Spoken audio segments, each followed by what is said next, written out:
아비멜렉이 그의 형제 70명을 죽여 자기 아버지에게 행한 악행을 하나님이 이같이 갚으셨고, 또 세겜 사람들의 모든 악행을 하나님이 그들의 머리에 갚으셨으니 여룻바알의 아들 요담의 저주가 그들에게 응하니라. 아멘. 우리가 정말 열심히 삽니다. 정말 호주에 계신 분들만큼 열심히 사시는 분이 없습니다. 왜냐하면 한 주 쉬면 한 주 집세가 안 나오기 때문에 매주 한 주 한 주를 최선을 다해서 살아갑니다. 그런데 우리가 정말 열심히 사는데 열심히 산 것에 대한 보답은 있지 않고 매번 제자리 걸음이라고 생각해 보면 그것만큼 힘 빠지는 것은 없는 것 같습니다. 열심히 살았는데 10년이 지났는데 여전히 제자리 걸음이다. 아니면 오히려 퇴보했다라고 생각하면 힘 빠지고 내가 왜 사나라는 그러한 생각까지도 하시는 분들이 있습니다. 사사기에서는 사사들이 정말 열심히 싸웁니다. 그래서 이스라엘의 평화가 찾아오면 얼마 지나지 않아서 사사가 죽고 난 다음에는 얼마 가지 않아서 이스라엘이 본래의 모습대로 돌아온 것들이 계속 반복됩니다.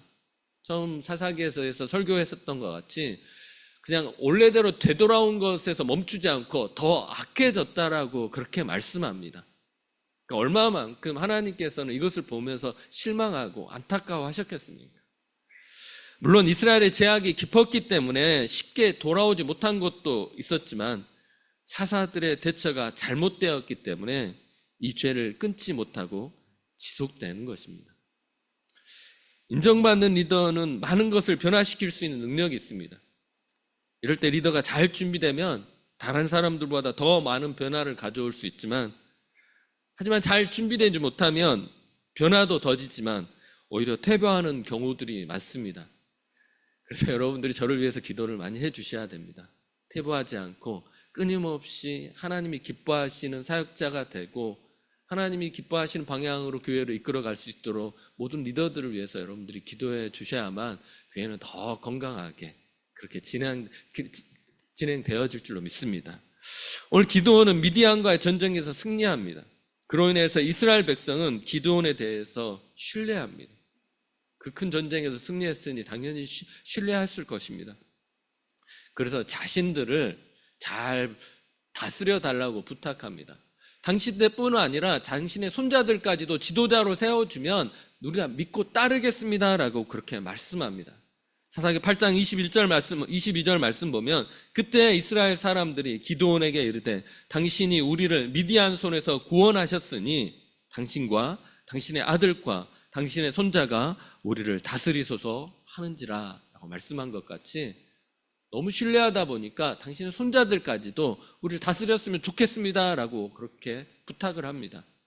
이에 대해서 기드온은 우리 중 어느 누구도 다스리지 않고 오직 여호와 하나님만 다스릴 것이라고 선포합니다. 당연한 말씀이고 이것을 보면 기드온은 올바른 신앙을 가지고 있었습니다. 여러분, 우리의 교회를 다스리시는 분은 하나님이십니다. 리더들을 통하여서 하나님은 일하시는 것입니다. 때문에 리더는 항상 하나님의 방식으로 하나님이 원하시는 뜻대로 이끌어 가야만 하는 것입니다. 기드온도 그것을 알았기 때문에 우리의 손자들이 다스리는 게 아니고 내가 다스리는 게 아니라 하나님께서 다스려야 할 것이다 라고 그렇게 말씀하시는 것입니다. 그런데 그의 마음과는 다르게 오늘 기드온이 치명적인 실수를 합니다. 기드온은 에봇을 만들고자 사람들에게 제안을 합니다. 그래서 전쟁 중에 탈취한 금 귀고를 가져오라고 하고 금을 모아서 이제 에봇을 만듭니다. 네, 여러분, 에봇이 어떤 것인 줄 아십니까? 에봇은 본래 대제사장과 제사장이 제사의 직무를 수행할 때 입는 옷입니다. 사진이 떠 있는데요. 이게 완벽하게 재현한 건 아닐지라도 이 모습이 실제 에봇의 모습과 흡사합니다.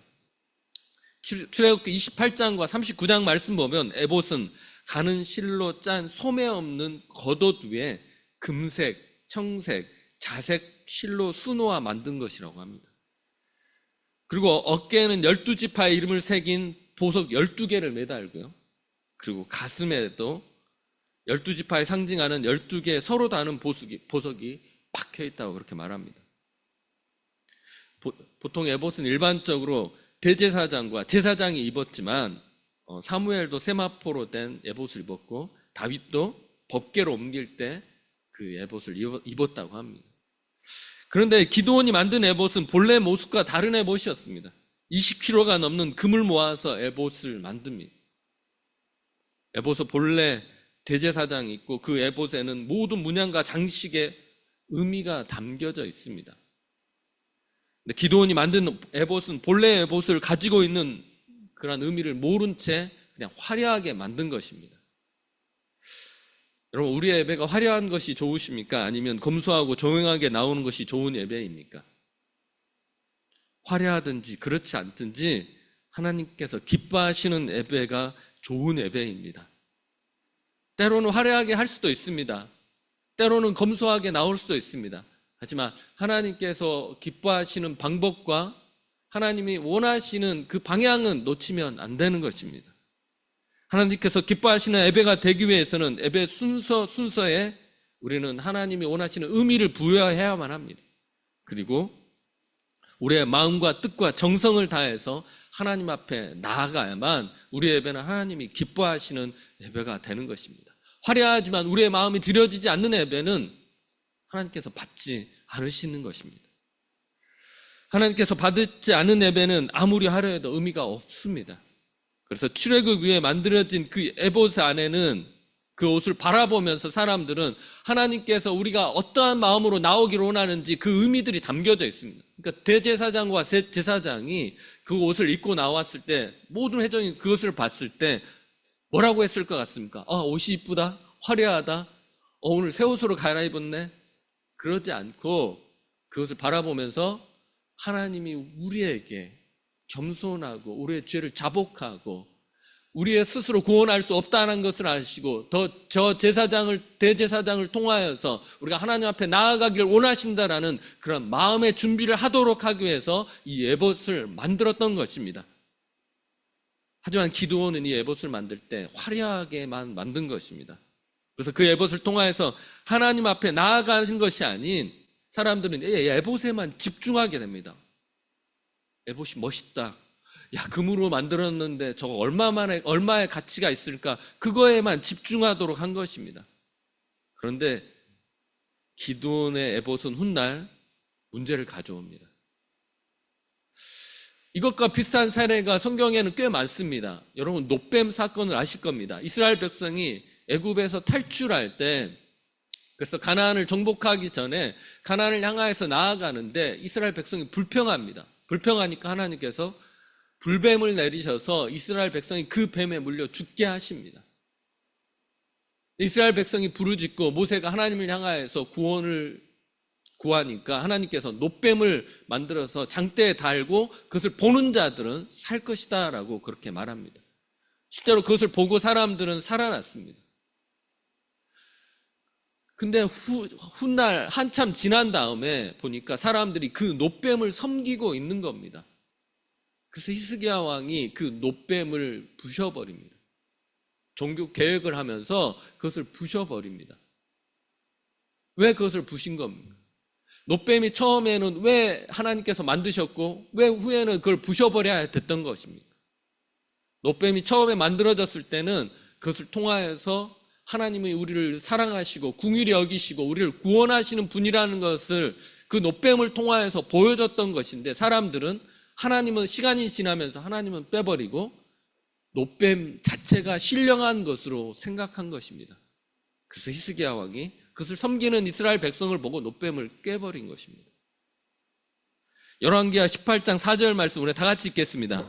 그가 여러 산당을 제거하며 주상을 깨트리며 아세라 목상을 찍으며 모세가 만들었던 놋뱀을 이스라엘 자손이 이때까지 향하여 분향함으로 그것을 부수고 느후스단이라 일컬었다라 라고 말씀한 것 같이 하나님 외에 우리의 영광을 받을 분이 없으신데 사람들은 그 놋뱀을 섬겼던 것입니다. 이 모든 것들은 사물 안에 의미가 전달되지 않으면 본래 의미는 사라지고 형상만 남게 된다는 것을 보여줍니다. 사물에 본래의 의미가 잘 부여되지 않으면 저희 뒤에는 십자가가 있는데 이 십자가를 우리는 바라봤을 때 십자가가 화려하다, 이쁘다, 멋있다가 아니라 우리는 무엇을 기억하는 겁니까? 예수 그리스도가 우리를 구원하였고 그 구원의 보혈로 인해서 우리가 이 예배를 드릴 수 있다라는 그런 확신을 갖도록 하기 위해서 십자가의 모양을 놓는 것입니다. 하지만 그것을 잊어버리고 저 사물에만 집중한다면 우리도 뜻하지 않게 우상을 섬길 수 있는 것입니다. 물건뿐 아니라 사람도 조금만 탁월하면 사람들은 신처럼 섬깁니다. 그래서 이단이 나오는 것 같습니다. 성경에서 보면, 신약 성경에 보면 바울과 바나바가 나면서부터 걷지 못하는 사람을 고칩니다. 이 사람을 고치자마자 주변 사람들이 바울과 바나바를 향하여서 바나바는 제우스고 바울은 제우스의 아들인 헤르메스라고 그렇게 이야기합니다. 바울과 바나바는 하나님의 능력으로 병든 사람을 고쳤는데 사람들은 바울과 바나바를 보면서 하나님이고 신이고 제우스고 능력 있는 사람으로 착각한 것입니다. 사도행전 14장 12절 말씀 보면 바나바는 제우스라 하고 바울은 그 중에 말하는 자이므로 헤르메스라 하니라 라고 말씀한 것 같이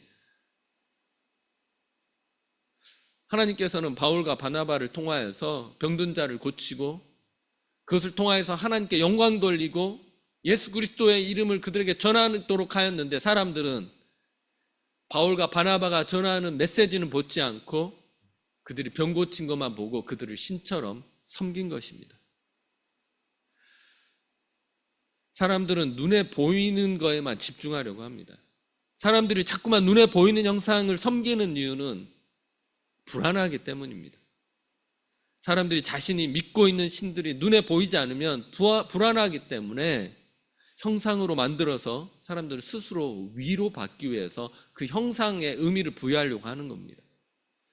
기도원의 의도는 에봇을 통하여서 하나님이 우리와 함께 하시다는 것을 느끼게 하기 위해서 이것을 만들었습니다.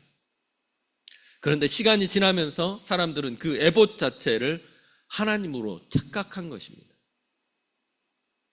역사를 보면 기독교가 부흥했던 시기에 보면 그를 알지 못하는 사람을 위해서 교육 목적으로 예수님의 동상도 세우고 믿음의 조상들의 발자취를 벽화에 그리기도 하고 동상도 만듭니다. 그러니까 여러분 유럽 가면 그림들이 화려하죠. 그 화려한 처음 목적은 뭐였냐면 교육 목적이었습니다. 성당 같은 데 보면 예수님의 생애를 스테인드 글라스에 이렇게 쭉 나열하든지 아니면 벽화를 통하여서 성경 내용들을 그렇게 기록합니다. 그리고 신앙의 선배들이 했던 것들, 순교당하고 했던 것들을 교훈 삼아서 가르치기 위해서 그것들을 다 그림으로나 아니면 동상으로 전시해 놓습니다. 근데 사람들은 시간이 지나면서 어떻게 합니까? 그 동상에게 절하고 그 그림에 신령한 것이 있는 것처럼 꼭 그 앞에서 소원을 빌고 하는 일들을 하게 됩니다. 그러다가 나중에 시간이 지나면서 어떻게 되냐면 아예 숭배할 목적으로 여러 성인들의 동상을 만들고 벽화를 그리기 시작한 것입니다. 처음에는 교육 목적이었지만 그 의미가 다음 세대에게 잘 전달되지 못하니까 그 그림과 동상에 집중해서 그것에 절하는 어리석음을 범하는 게 인간의 모습이라는 것입니다. 후에 교회가 이런 것 때문에 싸우고 분열되고 하는 경우들이 정말 많습니다.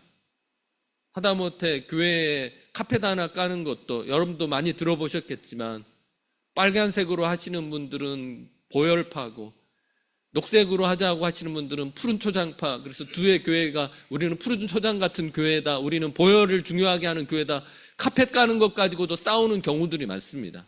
이런 경우들은 대부분 눈에 보이는 것에 너무 많은 의미를 부여하면 그렇게 싸울 수밖에 없다라는 것입니다.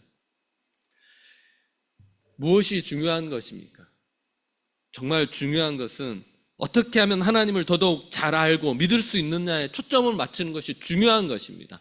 하나님 외에 다른 것을 섬기지 않고 하나님만을 섬기는 것이 가장 중요한 것입니다. 그 외의 것은 있을 수도 있고 없을 수도 있는 겁니다. 저희 교회가 너무 가난해서 마이크를 쓸 수 없으면 저는 마이크 없이 설교할 겁니다. 왜? 중요한 게 아니기 때문에. 이게 잘 전달하는 도구지 이것 자체가 없다고 해서 설교가 안 되는 건 아니라는 것입니다. 교회는 아무것도 없어도 하나님께 예배드릴 수 있습니다. 우리는 아무것도 없어도 하나님 앞에 집중할 수 있습니다. 그 주변 거에 너무 신경 쓰지 마십시오. 오늘 우리 예배가 하나님 앞에 온전히 드려지느냐, 그렇지 않느냐에 집중하십시오. 우리의 자녀들이 하나님의 말씀으로 성장하느냐, 그렇지 않느냐가 중요한 것이지, 뭐가 더 필요하냐, 필요하지 않냐, 교회가 재미있느냐, 재미없느냐, 그건 중요한 게 아니라는 것입니다. 우리 교회가 정말 하나님이 기뻐하시고 하나님만을 붙들 수 있는 그러한 시스템이 되고 하나님만을 기억하는 그러한 교회가 되기를 간절히 소망합니다. 또한 기드온의 또 한 가지 실수는 장소였습니다. 에봇을 오브라라는 성읍에 둡니다. 근데 가나안 땅에서는 실로라는 지역에, 그리고 그 실로라는 지역 안에 있는 그리심산에서 성막이 있었습니다. 가나안 지역 처음 왔을 때부터 실로라는 지역에 그리심산, 그 지역에 성막이 있었습니다. 이게 나중에 보면 사마리아 여인과 예수님이 대화하는 가운데 이게 잠깐 나옵니다. 우리가 예배하는 곳은 이 산인데 당신들은 저 산에서 예배합디다라는 그 대화 가운데 이 산이라고 말하는 게 그리심산입니다. 기드온은 이것을 오므라라는 곳에 둡니다. 에봇을 오브라라는 곳에 두는데 실로와 거리가 멀 뿐만 아니라 이곳이 기드온이 거주하는 곳입니다. 그나마 성막이 있는 곳에 이 에봇을 뒀으면 이게 하나님을 위한 것이라고 생각했을 텐데 하나님이 있는 성막과는 전혀 상관없는 오브라라는 곳에 이 옷을 가져다 둡니다. 이 당시 이스라엘 백성 하나님을 기억하고 만나기 적합한 장소는 실로의 그리심산입니다. 그곳에 성막이 있었기 때문에.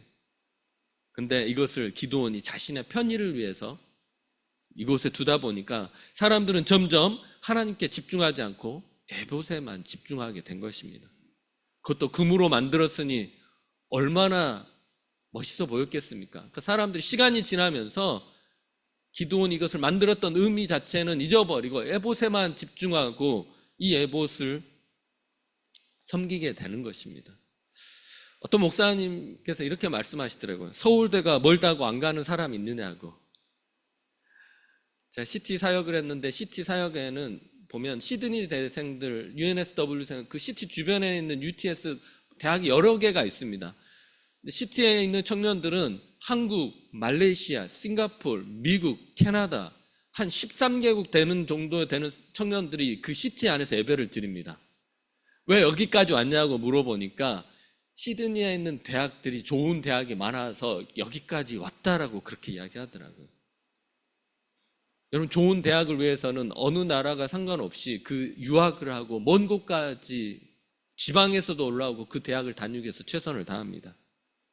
근데 그 목사님이 그런 말씀 하시더라고요. 그런데 좋은 교회는 왜 멀다고 안 가냐라고 그렇게 말씀하시더라고요. 제가 간절히 바라는 것은 저희 교회가 어느 곳에든지 오고 싶어하는 교회가 되었으면 좋겠습니다. 그리고 누가 오든지 하나님을 만나는 그런 교회 됐으면 좋겠습니다. 가끔씩 브리스번에서 예배드리러 와서 그럼 좀 깜짝 놀랄 것 같습니다. 저희 교회에 좋은 소문들이 퍼져서 그들이 이곳에 와서 예배드리는, 우리 교회가 정말 하나님을 잘 전함으로 해서 그것을 사모해서 오시는 분들이 날로 많아지는 그런 교회가 된다면 정말 건강한 교회가 될 수 있는 것입니다. 오늘 그런 것과는 반대로 결국 사람들은 이 에봇을 섬기기 시작합니다. 그런데 성경에서는 음란하게 섬겼다고 말씀합니다. 음란하다라는 것들은 다른 게 아닙니다. 하나님만을 섬겨야 되는데 하나님만이 우리의 유일한 왕이시고 통치자신데 그 외에 다른 신을 섬기는 것을 음란하다라고 그렇게 말합니다. 뿐만 아니라 하나님께서 명령하신 것을 듣지 않고 하나님께서 싫어하시는 것들을 골라서 하는 것들을 음란하다라고 그렇게 말씀합니다. 사사기 8장 27절에 보면 기드온이 그 금으로 에봇 하나를 만들어 자기의 성읍 오브라에 두었더니 온 이스라엘이 그것을 음란하게 위함으로 그것이 기드온과 그의 집에 올무가 되니라 라고 말씀한 것 같이 기드온은 아무 생각 없이 에봇을 만들었지만 그것이 올무가 되어서 결국 이스라엘 백성이 타락하게 만드는 통로가 된 것입니다. 그 결과는 당장 기드온 때에 나타나지 않습니다. 그 자녀들 시대에 이 결과가 드러나기 시작합니다. 미디안을 완벽하게 물리치고 이스라엘은 안정을 찾고 기드온은 인기가 많아졌는지 많은 아내를 두고 70명이라는 자녀를 둡니다. 그런데 기드온이 죽자 자녀 중 아비멜렉이 권력을 갖기 위해서 움직이기 시작합니다. 자녀 중에 꼭 그런 자녀들이 있습니다. 내가 우두머리가 되어야겠다, 내가 아버지 유산을 다 가져야겠다라고 하는 그런 욕심 있는 자녀들이 하나가 있습니다. 그 중에 하나가 아비멜렉이었습니다. 이 아비멜렉은 권력을 갖기 위해서 자기가 힘을 모을 수 있는 데까지 모읍니다.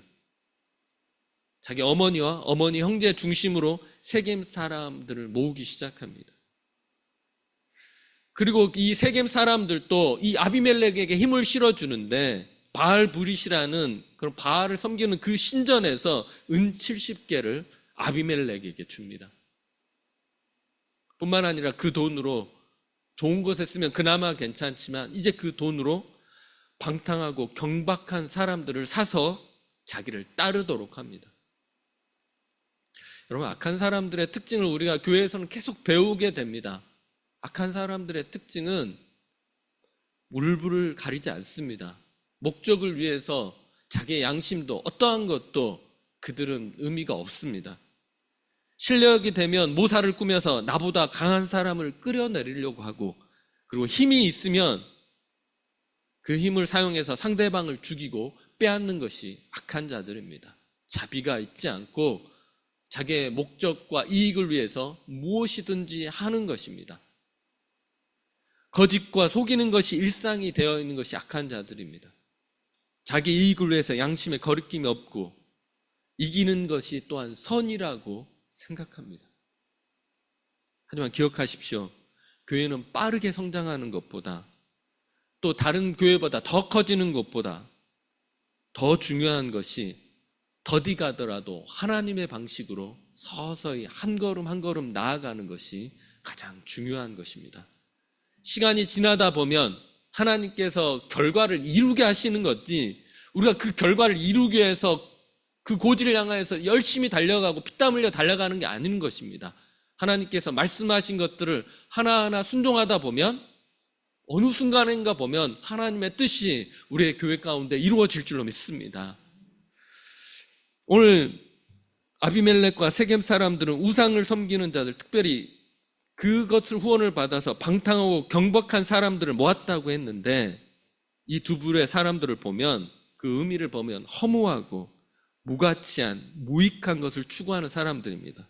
그리고 자기 멋대로 억제할 수 없는 사람들이 바로 이 방탕하고 경박한 사람들이라는 것입니다.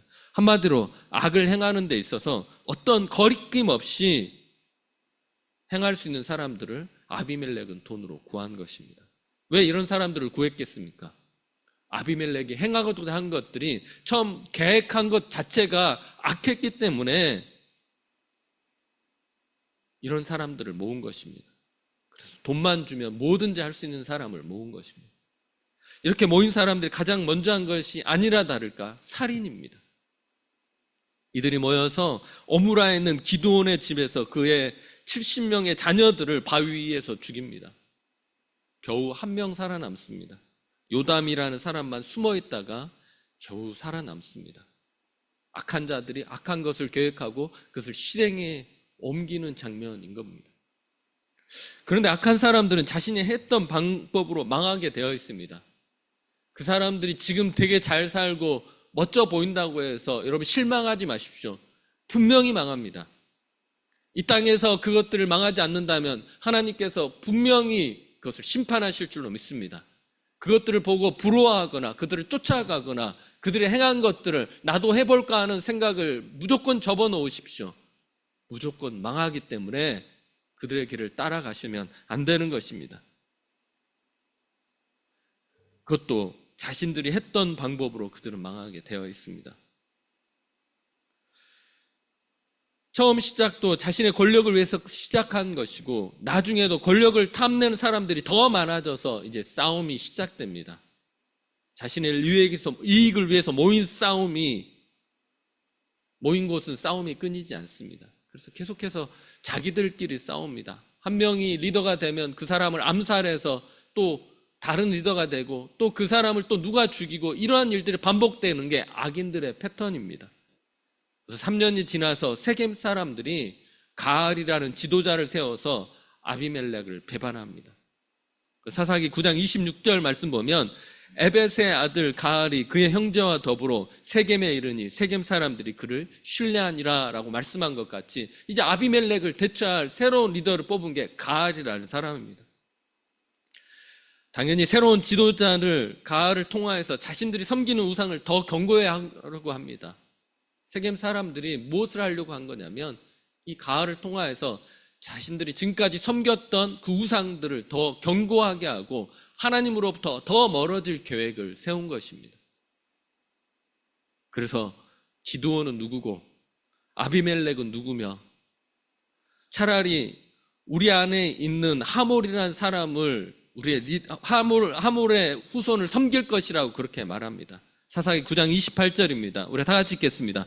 에벳의 아들 가알이 이르되 아비멜렉은 누구며 세겜은 누구이게 우리가 아비멜렉을 섬기리요 그가 여룻바알의 아들이 아니냐 그의 신복은 수불이 아니냐 차라리 세겜의 아버지 하몰의 후손을 섬길 것이라 우리가 어찌 아비멜렉을 섬기리요 라고 말씀한 것 같이 악한 아비멜렉을 대적해서 또 다른 리더를 세워서 자기들끼리 싸우기 시작합니다. 악한 사람들의 특징은 또 한 가지는 상대방의 분노를 일으키는 것입니다. 상대방이 잘못한 것이 없는데 그 상대방을 미워하게 만들어서 내 편을 만드는 것이 악한 자들이 하는 경우들인 겁니다. 그래서 오늘 세겜 사람들은 세겜 사람들에게 이 아비멜렉을 미워하게 해서 자기 편을 만들도록 한 것입니다. 그리고 그렇게 해서 자기의 힘을 견고하게 하고 결국 전쟁이 시작됩니다. 아비멜렉이 세겜 사람들과 싸움에서 먼저 유리한 고지를 차지하지만 근데 아비멜렉이 예상치 못한 방법으로 오늘 본문에서는 죽습니다. 어떤 방법이냐면 아비멜렉이 오늘 세겜 사람들을 공격해서 완전히 코너에 몰아넣습니다. 그 사람들이 높은 곳에 위치한 곳으로 올라갑니다. 올라가니까 아비멜렉이 불을 질러서 그들을 다 태워 죽이려고 하니까 그 위에 있던 망대 위에 있던 여인 하나가 맷돌 위에 것을 가져다가 밑으로 떨어뜨립니다. 아비멜렉이 다 이긴 전쟁에서 그 맷돌을 맞고 죽기 직전까지 갑니다. 본인이 그것을 죽을 줄 알았는지 맷돌에 맞아서 죽은 사람보다 차라리 부하의 칼에 맞아 죽은 게 낫다고 생각했는지 부하에게 나를 칼로 찔러달라고 그렇게 이야기합니다. 부끄러워서 못 견디겠으니까 차라리 나가 칼에 맞은 사람이 되게 해달라고 그렇게 이야기합니다. 결국 부하가 칼로 찔러서 아비멜렉이 죽습니다. 여러분, 악한 자들의 최후는 부끄러운 최후가 될 것입니다. 이 땅에서 그것을 맛보지 않았다면 시간이 지나서 역사가 그들을 부끄럽게 할 것입니다. 악인의 결국은 그렇게 될 것입니다. 하나님께서 그렇게 플랜을 짜 놓으셨고 하나님께서 그렇게 이루어 가시는 것입니다. 그러면 세겜 사람들은 온전하느냐? 세겜 사람들도 악한 자들이었습니다. 오늘 본문에서는 이 세겜 사람들 또한 하나님께서 그의 머리에 그 악을 갚으셨다고 말씀하십니다. 사사기 9장 57절 우리가 다 같이 읽겠습니다. 또 세겜 사람들의 모든 악행을 하나님이 그들의 머리에 갚으셨으니 여룻바알의 아들 요담의 저주가 그들에게 응하니라 라고 말씀한 것 같이 결국 둘 다 스스로 싸우다 망하고 그 중에 남는 자는 하나님께서 심판하셔서 그들을 망하게 하신 것입니다. 악인에게 있어서 승자는 없습니다. 자신들이 한 일로 인해서 결국 심판받게 되어 있습니다. 시편 9편 16절 말씀 우리 한번 다 같이 읽겠습니다. 여호와께서 자기를 알게 하사 심판을 행하셨으며 악인은 자기가 손으로 행한 일에 스스로 얽혔도다 라고 말씀한 것 같이 자기가 처음 시작한 그 악행으로 인해서 얽혀서 넘어지고 심판받게 된 것입니다. 그리고 또한 시편 1편 말씀 우리가 잘 아는 말씀입니다. 악인은 바람에 나는 겨와 같다고 말씀합니다. 하나님께서 한번 불면 사라지는 것이 악인들입니다. 겉으로 보기에는 견고해 보이고 무너지지 않을 것 같지만 하나님께서 개입하시면 악한 자들은 그것에 대한 심판을 분명히 받게 되어 있습니다. 시편 1편 4절에서 6절 우리가 다 같이 한번 읽겠습니다. 악인들은 그렇지 아니하며 오직 바람에 나는 겨와 같도다. 그러므로 악인들은 심판을 견디지 못하며 죄인들이 의인들의 모임에 들지 못하리로다. 무릇 의인들의 길은 여호와께서 인정하시나 악인들의 길은 망하리로다. 아멘. 자녀를 둔 부모님들 자녀들에게 그렇게 이야기합니다. 세상에서 살기 쉽지 않으니까 가끔씩 악한 걸로 대갚아 주기도 하고 세상 방법을 써서라도 조금 비굴함을 면하라고 그렇게 이야기합니다. 그렇게 하시면 안 됩니다. 자녀들에게 하나님의 방식대로 끝까지 살으라고, 때가 되면 하나님께서 다 보응하시고 지금까지 살아왔던 것에 대한 그 복을 하나님께서 내려주실 것이라는 것을 확신을 갖게 하셔야 되는 것입니다. 지금 좀 힘들어도 견디시고 아이들 붙들고 기도하시고 어떻게 하면 선한 방법으로 그 일들을 해결할 수 있을지 하나님 나에게 지혜를 달라고 하면서 선으로 악을 이길 수 있는 그러한 방법들을 하나님 앞에 구하셔야만 합니다. 그래야만 아이들이 지금도 건강하고 후에 시간이 지나서도 하나님의 능력으로 세상을 이기는 그러한 자녀들이 될 줄로 믿습니다. 오늘 우리의 교회가 그런 교회 되기를 간절히 소망합니다. 부흥은 우리가 그걸 지키면 오게 될 것입니다. 어떠한 경우에도 타협하지 않고 하나님의 방식으로 끝까지 나아가면 하나님께서 우리의 억울함을 들으시고 모든 것들을 해결해 주시고 끝까지 참은 우리에게 하나님의 복으로 함께하여 주실 줄로 믿습니다. 오늘 기드온의 작은 실수가 오늘 이 큰 결과를 가져왔습니다. 악인들이 그 땅을 혼란스럽게 하는 결과를 가져왔습니다. 우리가 기드온과 같은 잘하다가 실수하는 그러한 우리가 되지 않도록 하나님 앞에 매번 엎드리셔야 됩니다. 특히 저 같은 경우는 그렇게 해야만 합니다. 그래야만 실수하지 않고 교만하지 않고 처음 먹었던 마음으로 끝까지 가서 착하고 충성된 종아라는 그 이야기를 들을 수 있게 될 줄로 믿습니다. 우리가 서로를 위해서 기도해 주는 교회 됐으면 좋겠습니다. 서로의 연약한 부분은 내가 기도할 제목이라고 생각하고 기도해 주시고요.